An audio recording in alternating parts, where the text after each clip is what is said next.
ایک دفعہ کا ذکر ہے کہ ایک فقیر کسی بادشاہ کے محل کے سامنے بیٹھا تھا۔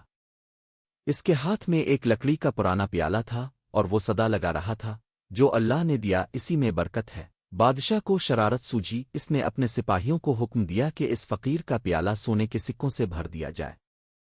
سپاہی نے مٹھی بھر کر سکے پیالے میں ڈالے، مگر جیسے ہی سکے پیالے میں گرے وہ غائب ہو گئے اور پیالہ پھر سے خالی ہو گیا۔ بادشاہ حیران ہوا، اس نے مزید سونا ڈلوایا لیکن پیالہ جوں کا توں خالی رہا۔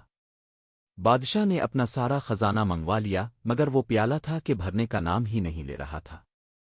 آخر کار بادشاہ نے ہاتھ جوڑ کر فقیر سے پوچھا، اے اللہ کے بندے، یہ کیسا جادوئی پیالہ ہے جو ختم ہونے کا نام ہی نہیں لے رہا؟ فقیر مسکرایا اور بولا، بادشاہ سلامت، یہ جادو نہیں، یہ انسان کی خواہش کا پیالہ ہے۔ انسان کا دل بھی اس پیالے کی طرح ہے، جب تک اس میں شکر نہیں آتا وہ کتنا ہی سونا اور دولت کیوں نہ سمیٹ لے، وہ ہمیشہ خود کو خالی اور پیاسا ہی محسوس کرے گا۔ بادشاہ کو اپنی غلطی کا احساس ہوا کہ اصل دولت مال و زر میں نہیں بلکہ دل کے اطمینان اور شکر گزاری میں ہے۔